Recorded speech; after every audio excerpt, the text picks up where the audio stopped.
Pai nosso que estás no céu, santificado seja o teu nome.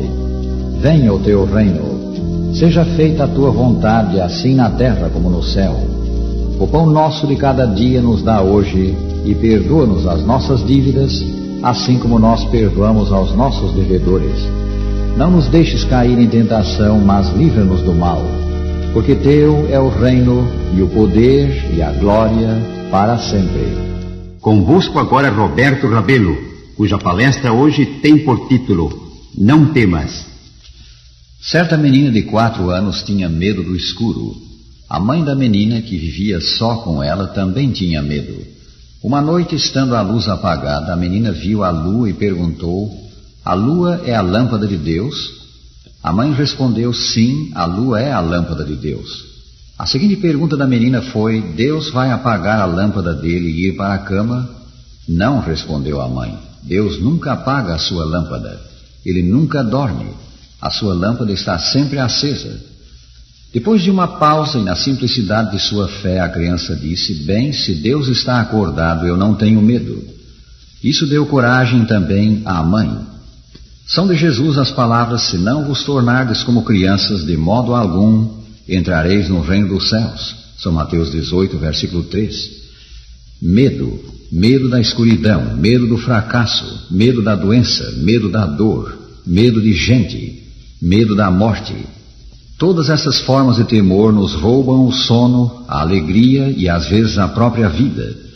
Necessitamos ser como as crianças na fé. Necessitamos lembrar que a lâmpada de Deus não se apaga, que Ele nunca dorme. O salmista diz: não dormitará aquele que te guarda. É certo que não dormita nem dorme o guarda de Israel. Salmo 121, 2-4. Temor é o oposto de fé. Estar cheio de temor é não ter fé alguma. E essa é a condição final de todo perdido. Quando a fé desaparece e o Espírito Santo não mais encontra morada neles, nada mais resta senão certa expectação horrível de juízo.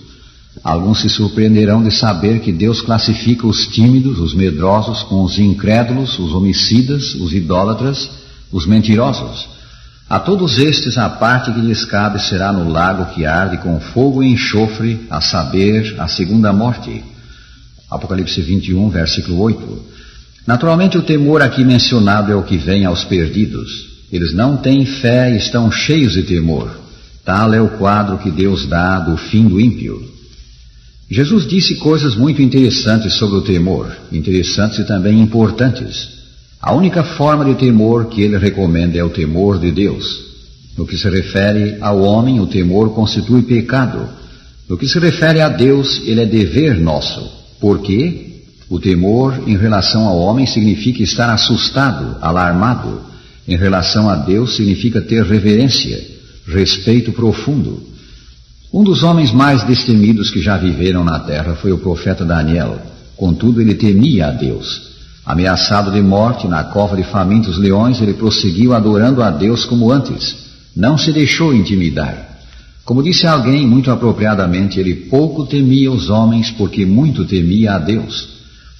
Tanto os escritos do Velho como os do Novo Testamento, especialmente as palavras de Jesus, tornam claro que a verdadeira resposta ao temor que domina milhões hoje é a fé. Centenas de livros têm sido escritos sobre o temor e como vencê-lo. Os homens são aconselhados a relaxar os nervos, a exercer fé em si mesmos.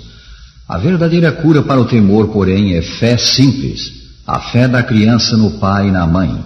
É esta fé simples que Jesus nos aconselha a ter. Falando aos discípulos, certo dia, Jesus descreveu as perseguições que lhes sobreviriam, as oposições que se levantariam por causa de sua fé nele. Então deu a famosa ilustração do pardal. Não se vendem 2 pardais por um asse, e nenhum deles cairá em terra sem o consentimento de vosso Pai. E quanto a vós outros, até os cabelos todos da cabeça estão contados.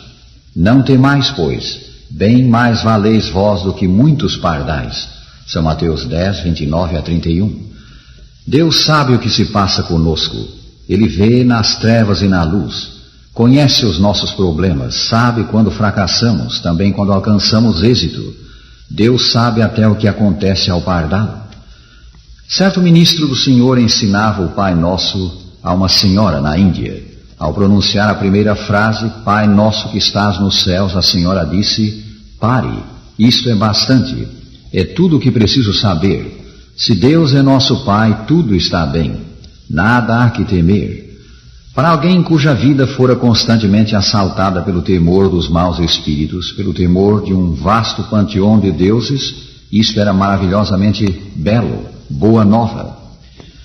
Nunca em toda a sua vida na terra Jesus declarou estar possuído de temor, e a seus seguidores ele ensinou que nada temessem.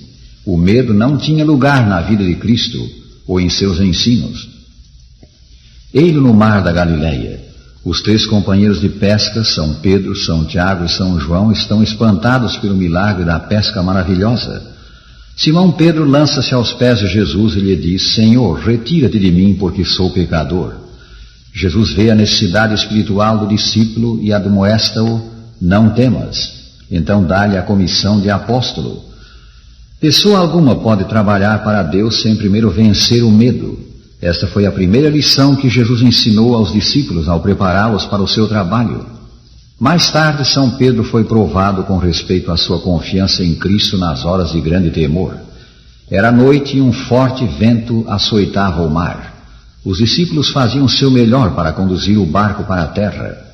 Jesus não estava com eles. Súbito eles viram o que lhes pareceu um fantasma andando sobre a água e aproximando-se deles. Tomados de medo, gritaram. Então ouviram a voz de Jesus sobre o tumulto das ondas: tende bom ânimo, sou eu, não temais. Respondendo-lhe Pedro, disse: se és tu, Senhor, manda-me ir ter contigo por sobre as águas. E ele disse: vem. E Pedro, descendo do barco, andou por sobre as águas e foi ter com Jesus. Reparando, porém, na força do vento, teve medo, e começando a submergir, gritou: salva-me, Senhor. São Mateus 14, 27 a 30.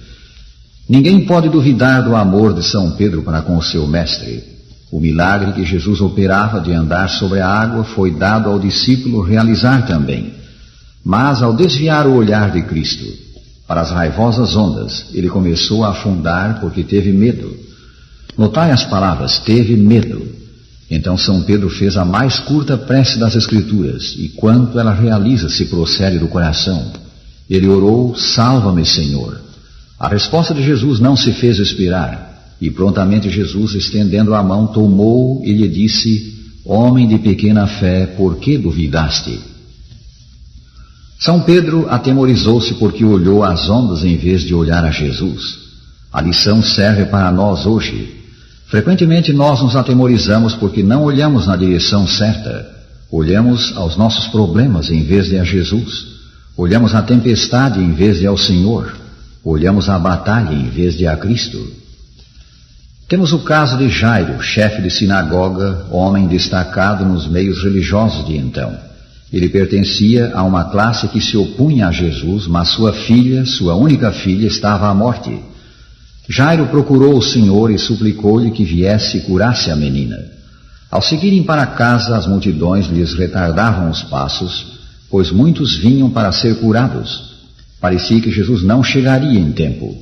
Enquanto o Senhor falava com um homem que buscava seu toque restaurador, um mensageiro veio correndo e, abrindo caminho através da multidão, disse a Jairo: tua filha já está morta, não incomodes mais o mestre.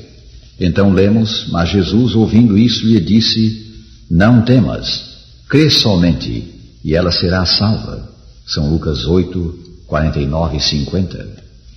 Que abençoadas palavras essas para o turbado coração de Jairo: não temas. E lendo a história toda, vemos que ele efetivamente não tinha motivo para temer, pois Jesus entrou no quarto em que a menina dormia o sono da morte e lhe disse: menina, levanta-te. E imediatamente ela voltou a viver. Sem dúvida ela estivera doente por muito tempo e estava fraca. Jesus, sempre solícito e bondoso, disse: dai-lhe alguma coisa que comer. A sua mensagem ao angustiado pai foi, pois, não temas. E esta é a sua palavra a cada pai e mãe que confia nele: não temas. Voltemos agora ao mar ou lago da Galileia. Jesus amava esse lago. Ele passara a infância não muito longe de suas praias. Conhecia o lago que em noite calma refletia a luz da lua, e nas manhãs a luz do sol. Conhecia o lago na tempestade e na calma. Uma noite nesse lago, ele e os discípulos foram apanhados por uma tempestade. O seu pequeno barco parecia prestes a sossobrar. O Sagrado Livro assim relata o fato, e eis que sobreveio no mar uma grande tempestade, de sorte que o barco era varrido pelas ondas. Entretanto, Jesus dormia. Que maravilha, dormindo na tempestade! O Senhor Jesus Cristo não se preocupava, pois tinha perfeita confiança no Pai. Mas os discípulos vieram acordá-lo, clamando: Senhor, salva-nos, perecemos. Acudiu-lhes então Jesus: Por que sois tímidos, homens de pequena fé? E levantando-se, repreendeu os ventos e o mar, e fez-se grande bonança. São Mateus 8, 25 e 26. Muitos hoje vivem sob constante tempestade. Toda vez que uma tempestade faz balançar a nau do estado ou a pequena embarcação da nossa vida, nós nos atemorizamos. Isso se dá porque temos pequena fé. O que necessitamos é maior fé. É fato que Jesus disse deverem ocorrer coisas espantosas em conexão com os últimos sinais da sua volta ao mundo, que haverá guerras e rumores de guerra, terremotos, fomes e pestilências. Ele falou de coisas que serão difíceis de enfrentar, a não ser que tenhamos profunda fé em Deus e creiamos que Ele domina sobre tudo, que Ele tudo sabe a nosso respeito, que os seus anjos velam sobre nós e que Jesus prometeu estar conosco até a consumação dos séculos. Com tal conhecimento e fé, não temos razão para temer. Como podemos aprender a ter confiança em Deus nas horas difíceis? Qual é o segredo da vida feliz? Aqui está um texto que não deveríamos esquecer jamais, pois nos ensina a fazer o que Jesus fazia. Lemos: A fé vem pela pregação e a pregação pela palavra de Cristo. Romanos 10, 17. A fé baseia-se na palavra divina, contida nas Escrituras, e vem de entesourarmos no coração os ensinos do Sagrado Livro. Se ouvimos a palavra de Deus, as Escrituras, se lemos essa palavra, se nos alimentamos dela, meditamos nela, a divina palavra torna-se fé no coração e expele o temor. Todas as centenas de promessas das Escrituras são nossas quando nelas cremos. Este é o segredo da vida feliz, da vida de fé. Esta é a vitória que vence o mundo, a nossa fé. 1 São João 5, 4. Tal foi a vitória que Jesus conheceu. Ele usou a palavra de Deus nas Escrituras em seu conflito com Satanás. Toda a sua vida estava cheia das Escrituras do Velho Testamento, que ele aprendeu como menino aos joelhos da mãe e também na sinagoga.